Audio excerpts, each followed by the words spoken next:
olha só.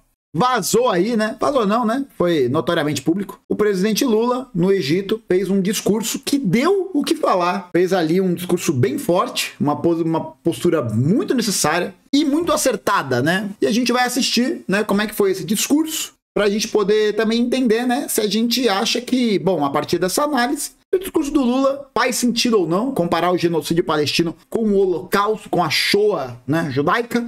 E ao final do vídeo você vai entender por que o Lula não só está certo, como a comparação dele tem total equivalência histórica. Mas antes de você começar, não se esqueça de se inscrever no canal, curtir aqui o vídeo, comentar com o que você achou também do discurso do Lula e da minha análise. E também, para você poder entender um pouco mais aprofundadamente sobre, por exemplo, a questão palestina e entender as dimensões históricas desse processo, você pode assinar as aulas de História e de Formação Política que estão no link aqui embaixo na descrição, tá bom? Não esqueça de fazer isso, vamos pro vídeo. Importante lembrar que em 2010 o Brasil foi o primeiro país a reconhecer o Estado palestino. É preciso parar. Agora vem. De ser pequeno. Tem que ser denso, papai. Tem que ser denso. Tem que ser grande. Tem que ser grande. Sabe o que está acontecendo na faixa de Gaza com o povo palestino? Não existe nenhum outro momento histórico. É agora. Aliás, existiu quando Hitler resolveu matar os judeus. Caralho! Caralho! Não, a assessoria bunda de imprensa, né? A assessoria que quer, Lula, veja bem, panos quentes e tal. A assessoria tá assim.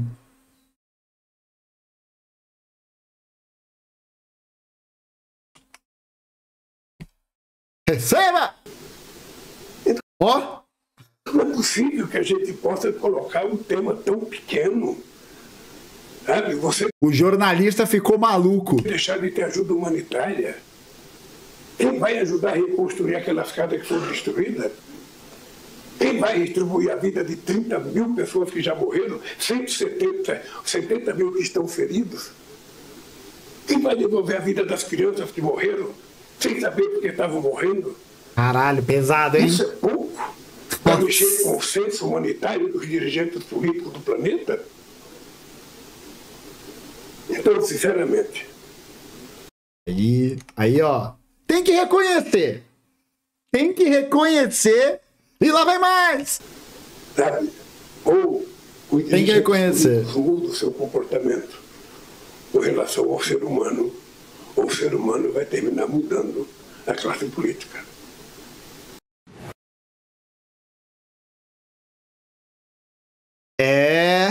O homem veio. O homem veio. Com todo respeito, você aí que não entendeu nada, vai tomar... É isso. Agora, essa declaração, né, do Nine veio acompanhada aí, né, de muitas pontuações, né? Vou até abrir o Twitter aqui, pra gente poder, né, ver aí as melhores. Vamos ver aqui. As melhores, né? Então, ó, Vera Magalhães soltou uma. O Holocausto é a maior chaga da história da humanidade. Um momento de horror que nunca poderá se repetir. Não é medida de comparação com nada. Fazer isso é banalizar o mal absoluto e a determinação de exterminar um povo. Ó, a Vera Magalhães soltou essa. Também teve aqui, ó, Tabata Amaral, né? Pré-candidata à Prefeitura de São Paulo. Aqui, ó. Lamento profunda... Ó, quem tá aqui embaixo, ó. Ai, ai, ai, ai, ai. Chegou, né? Ai, ai, ai. Lamento profundamente o comentário feito hoje pelo presidente Lula. Comparar a guerra atual ao Holocausto, no qual 6 milhões de judeus foram sistematicamente assassinados pelo regime nazista, é errado e irresponsável. Precisamos sim de um cessar-fogo urgente na Palestina e da liberação dos reféns israelenses. É porque em Israel é refém, entendeu? Israelense é refém e palestino é prisioneiro. É diferente. O número de vítimas é inaceitável. Vítima do lado de quem, Tabata? De quem? De quem? Porque é muito fácil você falar o número de vítimas é inaceitável. Aí você vai olhar, tem 1.500 vítimas israelenses, que foram a grande maioria vitimadas no 7 de outubro, e o resto é tudo palestino. Criança, mulher, tá ligado? É aquela comparação de teoria da ferradura, gente. Igual a Vera Magalhães fez. Aí continua. Mas falas como essas só alimentam com mais ódio essa tragédia e nos afastam de seu fim. Essa declaração pífia, patética, né? E a gente vai continuar, né? Porque teve a declaração também do Luciano Huck, o dono proprietário, né? Olha o homem de novo aqui, não para nunca, né? Dono e proprietário do Pimp My Ride Brasil, que é, sou judeu. Começa assim, né, para poder causar aquela comoção e a galera se esquivar de falar, né, porque qualquer coisa que você vai criticar é igual o André Last, antissemitismo. Antissemitismo. Criticou Israel, antissemitismo. Antissemitismo. É o pimp mais bolo de pote, né, o tripé macroeconômico. Defende o Estado de Israel, surpresa, como também a criação de um Estado palestino. Sou um democrata, sempre estive e estarei posicionado contra o extremismo, né? A gente sabe. Mas lamento o posicionamento do presidente Lula. O que acontece em Gaza hoje é uma tragédia humanitária. Tragédia humanitária. Não é guerra, gente.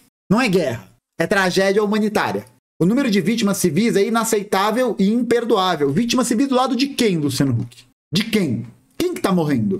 E, gente, assim, objetivamente, estamos olhando e analisando essa situação objetivamente. Não tem outro caminho.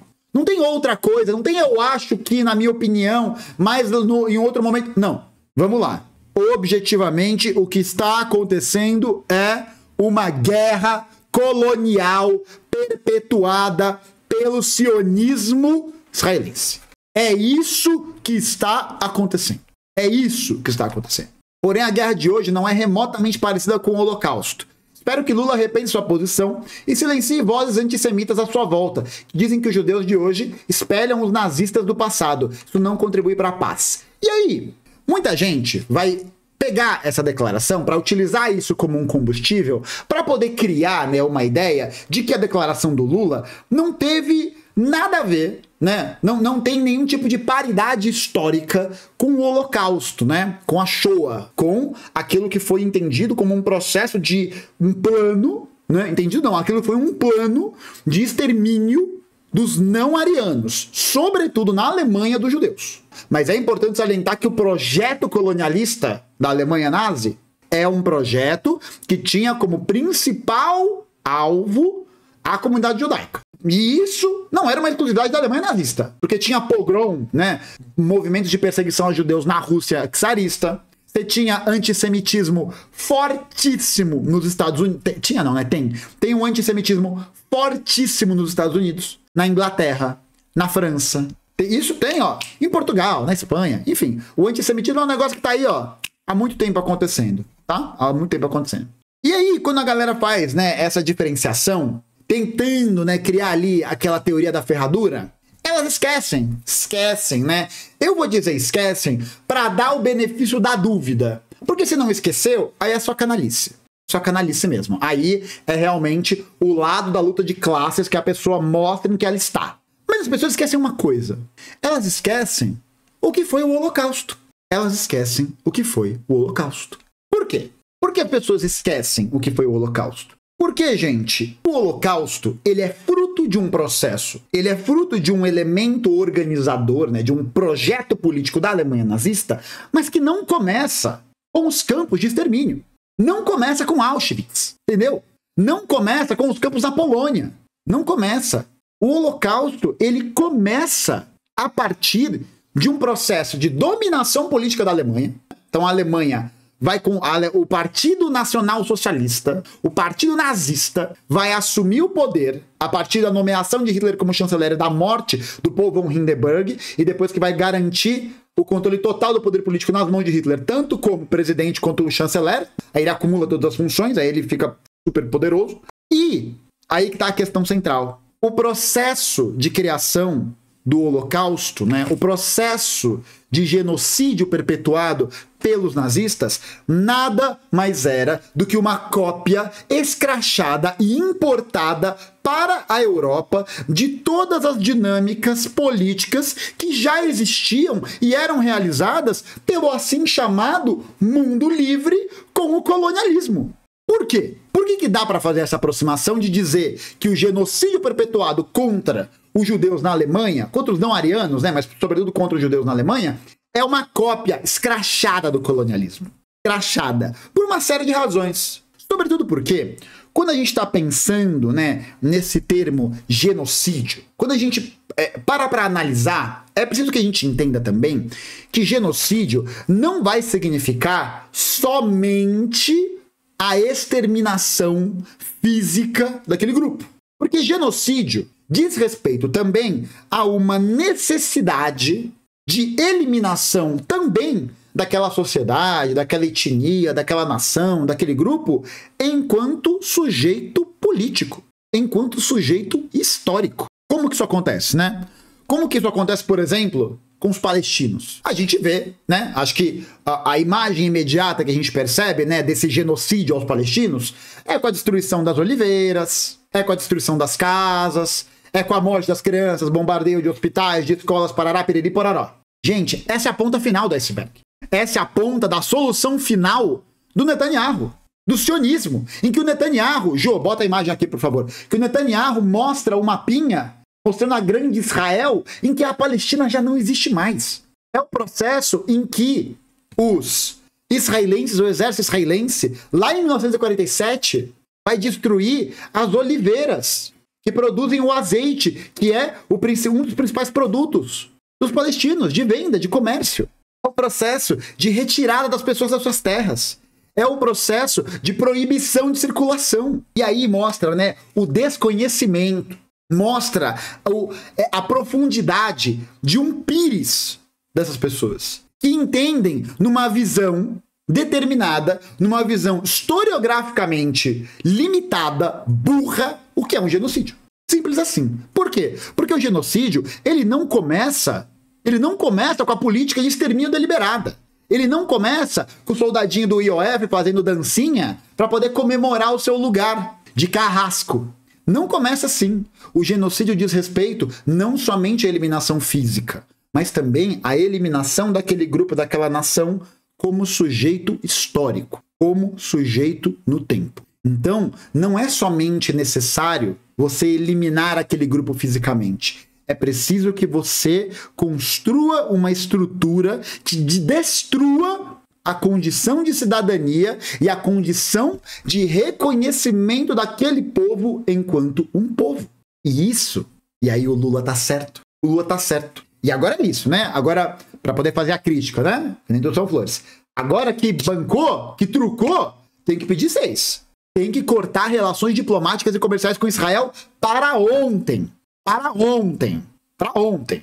Porque agora, se Israel tomar essa iniciativa, quem sai desmoralizado é o Brasil.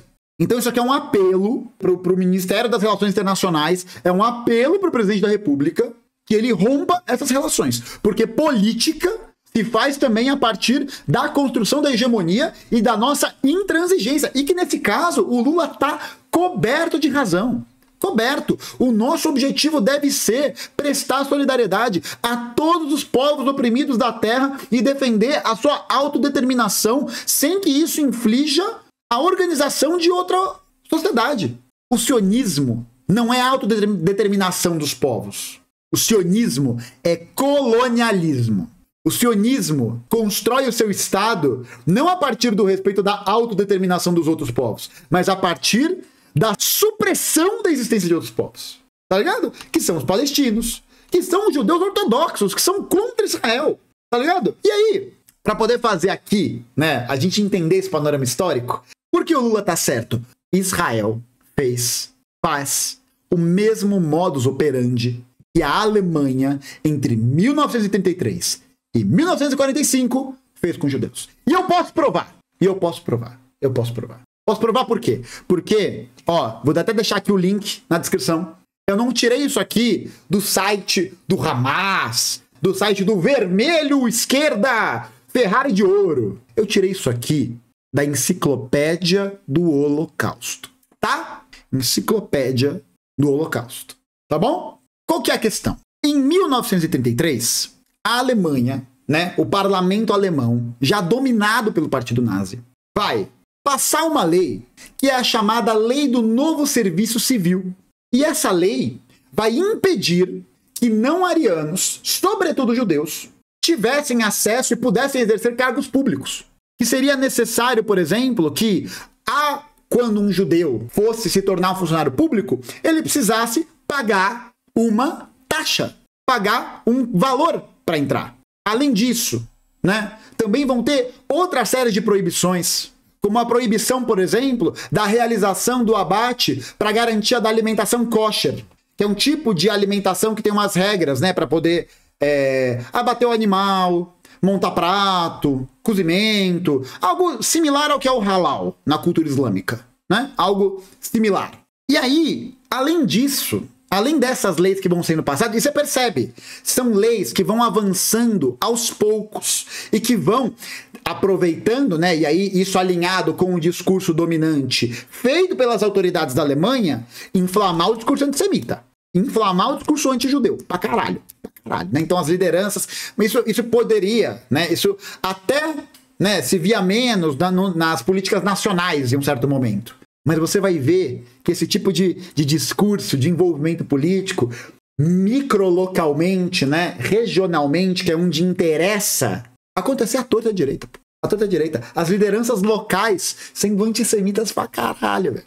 Pra caralho, parceiro. Pra caralho, pô. Aí, em 1935, você vai ter um conjunto de leis, as leis de Nuremberg, que vão basicamente proibir que judeus, que eles ocupem cargos públicos, vai fazer o reconhecimento de que, mesmo que você não pratique o judaísmo por qualquer razão que seja, né? Mas se teu avô, 4 gerações de judeus, era o limite de 4 gerações, se até 4 gerações atrás você tinha um parente que era judeu, então automaticamente você vai ser encarado, né, nessa perspectiva religiosa do cumprimento do judaísmo. Ainda que você não pratique. É o reconhecimento, inclusive, étnico. É um reconhecimento étnico. Porque é esse reconhecimento étnico que vai viabilizar o extermínio. Que vai viabilizar a política de genocídio. Que vai viabilizar a política de destruição da matéria histórica daquele sujeito histórico. Você cria um link com o passado para você justificar e aí você conseguir eliminar tudo. Porque o genocídio acontece em várias etapas. Muita gente vai dizer que o extermínio físico é a última. Eu discordo. Eu acho que ela é a penúltima.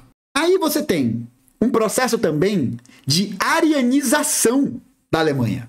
Que é o quê? A galera, né, que trabalhava em cargos de gerência, que tinham posições importantes na sociedade alemã no geral, vão ser retirados desses cargos para que arianos pudessem assumi-los. Não arianos, e aí isso vai incluir judeus, ciganos, LGBTs, testemunhas de Jeová, comunistas, PCDs, entendeu? Vários grupos que são entendidos como empecilhos para o desenvolvimento do etno-estado da Alemanha, do Estado ariano. O Estado ariano e o seu espaço vital, né?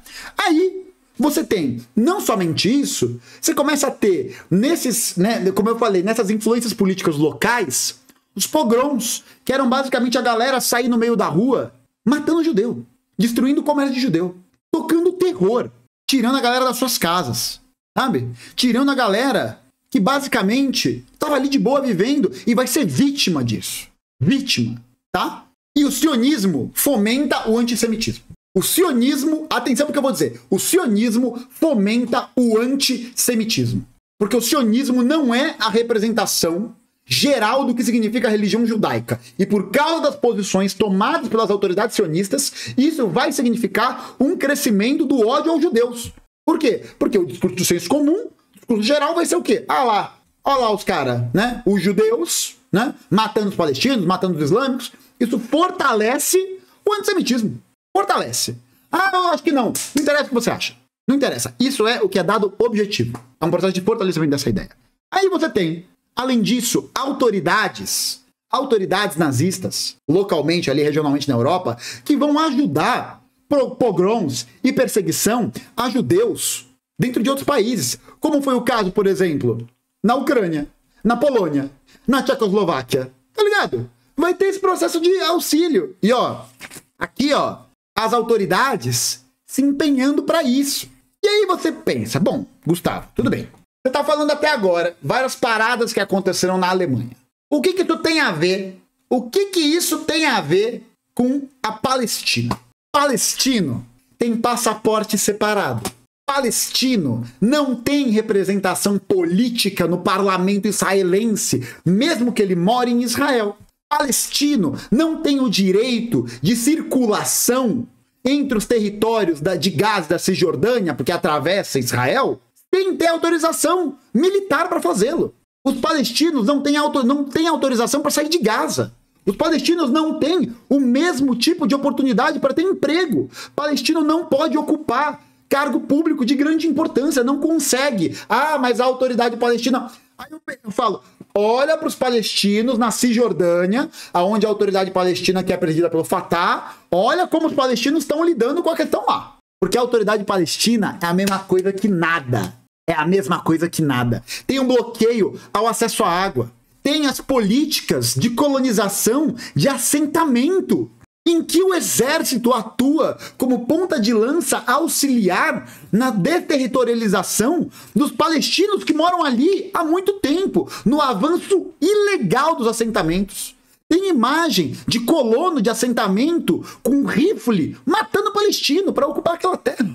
Aí você tem uma série de leis que vão colocar os palestinos como cidadãos de segunda classe. Qual que é essa cidadania de segunda classe? Não pode se eleger para cargos políticos, por exemplo, no parlamento israelense. Não pode, só da autoridade palestina. Você não pode, por exemplo, atravessar o território. Você não tem acesso à água, à eletricidade, você não vai ter a garantia do acesso à terra, porque a terra em Israel é estatal. Quem determina a distribuição da terra é o Estado, né, que é dono da terra. Aí o Estado vai lá, com o seu projeto colonialista, com o seu projeto sionista, vai lá e distribui a terra para os caras. Fala, ó, se você é judeu de tal família, de 4 gerações atrás, você tem direito a um espaço aqui. Qual que é o nome disso, caralho? O nome disso é espaço vital. O nome disso é espaço, teoria do espaço vital. Esse é o nome. Algo que você encontra também aonde? Aonde? Tá? E aí, é muito similar também o que acontece com relação a como as potências estavam se organizando naquele momento histórico com relação às leis antissemíticas que eram passadas na Alemanha. O Reino Unido, né, que naquele período era, acho que o eixo dominante, né, dos países liberais, das democracias e blá blá blá, fez conferência de Bermuda para os Estados Unidos, fez conferência em Evian para poder tentar mudar alguma coisa? Nada. Nada. Porque declaraçãozinha de repúdio é muito fácil. Você fala, Israel, não faz isso. Ó, não acredito que você fez isso. O que faz a diferença é a ação concreta. Por isso que, de novo, reforço, a importância da fala do Lula nesse contexto é absolutamente vital. Absolutamente acertada. Tem que ser acompanhada de uma ação concreta, porque senão não vale nada. Nada. Não vale nada. Não vale nada, porque política é sobre isso. É sobre hegemonia. É sobre poder. Tá ligado? É sobre ter a capacidade de poder dar a carta. Chega de vitória simbólica e derrota concreta. Junto a isso, você tem outras iniciativas naquela época na Alemanha, como, por exemplo, a greve que foi organizada pelo Partido Comunista da Holanda em 1941 e que contou com a adesão de mais de 300 mil pessoas contra as leis antissemitas que eram passadas e que foi reprimido pelo governo. E foi reprimido pelas forças nazistas que já estavam ocupando a Holanda naquele período. E que vai também ser visto com leniência pela Inglaterra, pelo Reino Unido, né? Porque, afinal de contas, para os países capitalistas, os comunistas são uma ameaça muito maior do que os fascistas. Muito maior. Muito maior. Porque o fascismo, em última instância, e de novo, né? Em última instância, o fascismo nada mais é do que a reprodução da dinâmica colonialista, porque a Inglaterra, a França, a Alemanha, a Bélgica, Portugal, Espanha, a Holanda, todos esses países, os Estados Unidos que tiveram esse movimento de colonização, passaram necessariamente por um lugar de desreconhecimento dos sujeitos colonizados. O Fanon fala isso pra gente, no Pele Negra, Máscaras Brancas, no Condenados da Terra, no livro dele sobre a atuação da psiquiatria na Argélia. Ele passa por isso, de que é necessário para que o racismo possa operar, para que essa dinâmica possa ser naturalizada. E aí aí você faz que nem a Tabata Amaral, você faz que nem o Luciano Huck. O que você faz? Você olha e fala, tragédia humanitária, desastre humanitário. Quem são esses humanos? Por que eles não citam os palestinos? Por que eles não citam o nome dos palestinos? Por quê? Porque para essas pessoas... mas aí vai falar que não, né? Vai falar que o blogueiro comunista tá revoltado, tá puto e tal. Mas na entrelinha, metaforicamente, sabe o que isso significa? Significa que o palestino não é gente. Significa que o palestino a vida palestina é vista como uma vida de segunda categoria. E que não importa o número de palestinos inocentes assassinados por Israel, não importa esse número. Por quê? Porque já que ele é um cidadão de segunda classe, a tragédia humanitária vale para todos. Pare para todos. O que é isso, senão a mais pura expressão do racismo colonialista? E que, inclusive, é inspirada num grande país liberal, né? Numa nação que realmente deu corpo para a ideia de terra dos senhores, né? Troca de carta de chanceler alemão com autoridade diplomática dos Estados Unidos, em que o chanceler alemão aplaude as leis de segregação. Enquanto isso, a leniência das potências. A Liga das Nações naquela época estava lá. Ah, Liga das Nações, ah meu Deus, e agora, né? Enquanto isso, na realidade, ó, até o Radarek mandou, em 1939, em março, a Lituânia assina um pacto de não agressão com a Alemanha. Em maio de 39, a Itália assina o Pacto de Aço, que é um pacto de amizade e aliança militar. Em maio, a Dinamarca assina um pacto de não agressão. Na Estônia, assina-se um pacto de não agressão. Na Letônia, assina-se um pacto de não agressão. Em agosto, um pacto de não agressão com a União Soviética. Então, muito antes para os liberais virem falar, a União Soviética também assinou. A questão é que o governo soviético era um governo que era visado a ser destruído pelos alemães. Está no Mein Kampf. A escravização dos povos eslavos. Aí você tem o Pacto das Quatro Potências, que foi um tratado internacional assinado pela Grã-Bretanha, França, Itália e Alemanha, assinado em 1933, mas que não foi ratificado pelo parlamento francês. Por isso não foi para frente. Ou seja, o que acontece em Gaza é uma expressão tanto do caráter doméstico quanto do caráter internacional do mesmo contexto histórico do Holocausto, pelo processo de transformação do palestino em cidadão de segunda classe, pelo processo de transformação do sujeito histórico palestino em um sujeito descartável, com a destruição das suas tradições, com a destruição do seu território, com a sua desterritorialização. É exatamente a mesma coisa. Muda-se, no entanto, quem é a etnia que o faz. Se em um momento a gente tinha os arianos atuando contra os não-arianos, hoje a gente tem os sionistas. Não vou dizer os judeus, porque não é isso, são sionistas. Os sionistas que têm uma visão étnica para a construção do seu etno-estado de Israel. São sionistas. Basta você ver as declarações do Netanyahu sobre os palestinos, sobre o ministro da Defesa, das declarações que já se deu, falando que não é gente, falando que é isso mesmo, faz parte da vida, que tristeza. É isso, entendeu? Enquanto não houver um processo de dimensão política concreta para poder deixar isso claro, e assim o Brasil atuar como ponta de lança, como vanguarda contra o genocídio palestino, aí é foda porque vira bravata. Aí vira bravata. E de bravata já estamos cheios. Ó, já deu. Não adianta nada existir bravata, existir discurso bonito, que a galera compartilha, que causa comoção, que causa tudo isso, e isso não ser acompanhado de uma ação concreta que viabilize a política colocada naquele discurso. Não tem. O que acontece hoje na Palestina é um retrato claro, transparente, como água, dos processos coloniais que aconteceram pelas dominações inglesas, mas que, dominações inglesas patrocinadas pelo grande capital, né? Vide aí a Companhia das Índias Orientais, a United Fruit Company no Caribe, na América Central, só para começar. E esse tipo de situação, e é aquela coisa, o Holocausto, ele foi uma das grandes mazelas da humanidade. Só que ele não é uma expressão, uma curva fora do tempo. É o contrário. Práticas que vão levar a fenômenos similares, não iguais, porque nenhum genocídio é igual, mas similares ao que aconteceu com o Holocausto, que é a retirada do lugar do sujeito histórico, da sua situação de sujeito histórico, a destruição do seu território, da sua tradição, da sua história, da sua dignidade, aconteceu também na África do Sul. Aconteceu no Congo, aconteceu na Argélia, aconteceu na Líbia, aconteceu no México, aconteceu no Brasil. O sim é a representação da ideologia colonialista do nosso tempo contemporâneo. E não há nenhum tipo de evidência concreta que se contrapõe a isso. Não tem. Porque, gente, vamos lá. Basta a gente olhar para a realidade. Quem é que detém os passaportes? Quem é que impede a circulação?